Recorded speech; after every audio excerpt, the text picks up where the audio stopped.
Ah, muito bom. Bom, pegando aí essa trajetória, se a gente for pegar de 86 para cá, nós temos 36 anos 36 anos. empreendendo. E como a gente viu, diversas mudanças de moeda, 6 até a gente chegar no plano real, aí depois uma certa estabilização, mas eu queria falar sobre as principais crises que você teve no meio do caminho. Uma curiosidade que eu tenho, por exemplo, sempre que eu falo com um empresário que empreende desde os anos 90, é a época do confisco do Collor. Porque muita gente quebrou, mas teve muita gente que prosperou porque, por exemplo, o cara tinha muito estoque e não tinha pouco dinheiro em conta bancária e de repente aquele estoque ele estava lá para ser vendido, né? Como é que foi para vocês com o fisco? Olha, eu tive muitas crises, mas você tem que ter a certeza que vai passar por ela, tem que ter confiança. Não só essa do confisco, o confisco foi o seguinte, né? Quem tinha dinheiro no banco perdeu. Agora, quem tinha dívida para pagar duplicata, você poderia pagar as duplicatas. Podia tirar o dinheiro que tinha no banco para pagar as duplicatas. E no final a gente trocou as dívidas e pagou as duplicatas, trouxe mercadoria para dentro de casa e passou tranquilo. O ruim é quem vendeu um apartamento, vendeu sua Hum, casa, deixou o dinheiro no banco e perdeu. Mas quem tinha dívida, nós trocamos dívida por duplicata e a gente se virou. Mas quero dizer para você, Então você foi pouco afetado no final das pouco, contas. praticamente nada, né? Quero dizer para você que toda crise são as grandes oportunidades de você mudar a sua empresa. Eu adoro uma crise. Quanto pior, melhor. É verdade, já tive crise assim de reestruturar a empresa toda. Se você está andando para frente, anda para trás. Se você está andando para um lado, anda para o lado de cada um. Se você anda para cá, anda para cá, né? Mas você muda a empresa toda, e no final a Van sempre saiu das crises muito mais forte do que entrou. Todas. Eu me lembro da crise de 2008, que é a Crise grande financeira crise mundial. mundial do Lehman Brothers. 2008, nós tínhamos 8, 9 lojas, e eu disse na época assim, pessoal, a gente vai mudar toda a empresa e, e nós não precisamos fazer nenhuma loja nova. Nós vamos nos reestruturarmos e vamos crescer. De 2008 a 2015, nós crescemos 50% ao ano, só com a mudança dentro da empresa. O que que você fez de mudança? Porque 2008, se a gente for olhar PIB, por exemplo, o Brasil estava crescendo bem, ele cresceu quase nada, mas ainda ficou positivo. E Isso, você é muito afetado por isso, porque é varejo, né? sei. 2008, na crise do Lehman Brothers, eu pensei que o mundo ia derreter. Quase quebrou todo mundo. Pior do que a 2008 foi 2015 e 2016, que foi a crise da Dilma, né, a crise do PT. Depois a gente vai conversar a sobre esse gente assunto. chega lá. Mas o que a gente fez? Voltei para a base, saí do escritório e voltei para ser comprador. E junto com o departamento de compras, quando eu era lá, remodelei tudo. Remodelei tudo, toda a empresa, produtos, fornecedores, preços.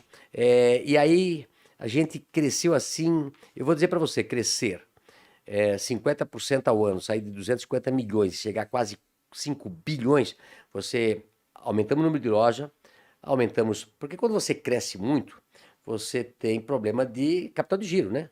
Ou você tem que comprar muito estoque, contas a receber, e a gente conseguiu assim aumentando muito. Eu falo sempre que as crises que vieram, a Van é uma empresa rica de um dono pobre.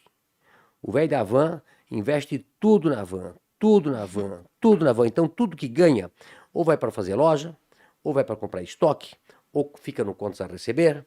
Ou seja, quando vem uma crise, a gente para de comprar um pouco, vende um pouco de estoque, é, recebe o contas a receber, e aí Você tem tem caixa. caixa. Entendeu? As crises que a gente pegou, todas elas, a gente passou muito bem. Você está capitalizado em todas. Capitalizado. Se você tem contas a receber, se você tem estoque, né? E se mesmo se não tiver muito caixa, mas a hora que você vende o estoque e recebe o contas a receber, você fica tranquilo. Então, realmente tem que cuidar muito. Eu sempre falo que os bancos sempre me ajudaram muito a crescer. Tem pessoas que odeiam banco. Eu acho que o banco é aquele cara que te ajuda desde que você invista o teu dinheiro e não jogue fora, né? Tem uma frase de um amigo meu português que diz o seguinte: guardar dinheiro no banco é empobrecer alegremente. Aquele cara, né, que pega e põe lá naquelas naqueles lugares assim para ganhar muito pouco, né? E o cara não investe. Poupança. Agora, se você vive, como eu sempre vivi, no fio da navalha, investindo tudo que você ganha, você dobra o teu capital de uma maneira muito grande, né? E você capta ainda dinheiro, não um dinheiro agora que custa aí 14, 15, 16%, mas quando os juros são interessantes, né? Você capta esse dinheiro, investe e multiplica o teu negócio, é claro que você vai pagar o dinheiro que você pegou. Isso é um ponto que você citou que eu acho que é crucial para quem está assistindo aqui. Tanto a pessoa que não empreende, que ela está interessada só na gestão das suas finanças em casa, quanto para o empreendedor. Eu gosto de falar que quem tem dívidas fica frágil, né? Porque frente a uma crise, algo que acontece, o cara que está capitalizado, ele está tranquilo. Sim. A crise vai vir, ele tem caixa para superar a crise, inclusive pode comprar gente que está tendo que vender alguma coisa desesperadamente porque não tem caixa e ainda tem dívida naquele momento. Só que a gente tem que separar também dois tipos de dívida. Porque se os juros estão baixos, você consegue pegar a dívida por um custo baixo. Agora, ter que fazer dívida no momento como agora, por exemplo, onde os juros estão historicamente altos aqui no Brasil, comparado aos últimos anos, por conta de uma inflação alta que a gente teve no passado, pós-pandemia, aí realmente é uma situação muito mais complicada. Ainda nessa parte de crise, você citou o governo Dilma. Certo. Eu queria me atentar a duas crises específicas aqui, que foram recentes, né? Primeiro, o governo Dilma. Se a gente for olhar como seu setor é varejo, ele é muito correlacionado com o PIB. Se a gente pega 2014, a gente teve um PIB bem baixinho, 0,5% de crescimento. 2015 caiu 3,5%, 2016, já com a Dilma saindo, caiu 3,3%, mas porque entrou o Temer junto com o Henrique Meirelles e começaram a ajeitar a casa. Para quem assina a Finclass, tem um documentário que a gente fez sobre a história do Plano Real, o Meirelles, ele fala lá que a queda do PIB do governo Dilma em 12 meses chegou a ser maior do que 5% e foi a maior queda de PIB na história da República e também na história de um país que não estava passando por uma pandemia, por uma guerra ou por uma depressão econômica. Se você pega 2015 e 2016 e compara com 2020 e 2021, a Dilma teve um efeito na economia de uma pandemia. Só que numa época onde não tinha nada. E o mundo estava crescendo, inclusive. Né? Então, como que foi? Porque você disse que de 2008 a 2015 vocês cresciam 50% ao ano. Imagina, né? E aí, depois? Você sai de um faturamento de 250 milhões em 2008, chega a 2014, você está faturando lá quase 5 bilhões, num crescimento de 50% ao ano, um pouco endividado, porque eu fazia Tava alavancado. 20 lojas por ano. Hoje uma loja da Van custa 50 milhões, uma loja da Van. Imagina, você faz 20 lojas, é um faturamento, é 1 bilhão de investimento só da parte de construção civil, fora estoque, contas a receber, colaboradores. Então, quando chegou 2015, o nosso faturamento, que estava crescendo 50 até junho, ele cai para -4 em julho e foi caindo até -15 até dezembro e entrou 2016 derretendo, vendendo menos do que 2014. E você com uma monstro da dívida e os juros da Dilma naquele momento, a Selic foi para 14,25. Sim.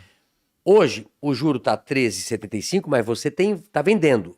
Lá foi para trás a economia, 7% em 2015 e 2016, menos 7% do PIB, é uma catástrofe. Você com dívida e pagando juros, vamos falar juros de 14,25 mais 120 do CDI, 130, você está pagando 17% ao ano de juros. Mas nós tínhamos estoque.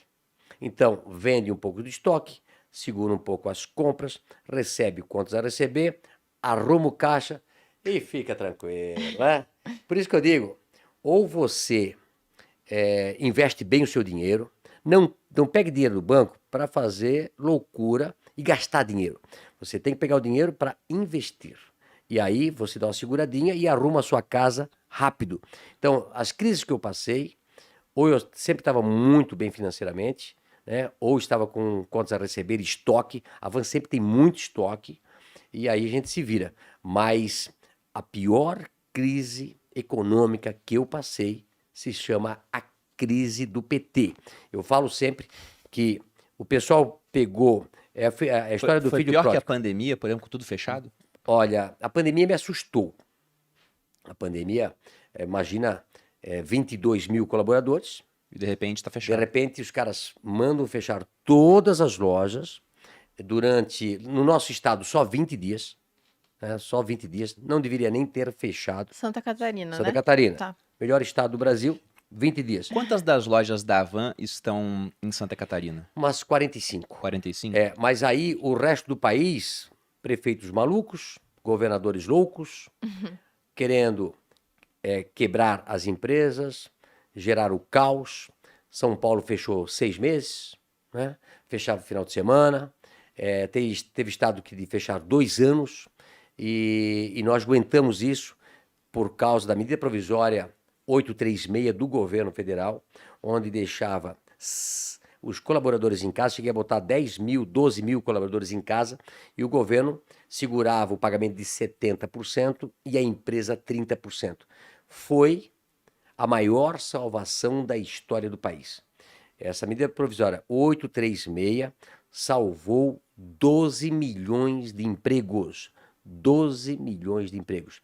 E aí a gente ficou tranquilo, foi abrindo as lojas, aí já foi, pela primeira vez, houve um trabalho de fornecedores, porque como você não vendia, você ia pagar como? Não tinha O como. teu fornecedor também. Então, houve, acho que assim, uma grande união entre fornecedores, colaboradores, clientes, e todo mundo saiu e teve um bom 2020 ainda, né?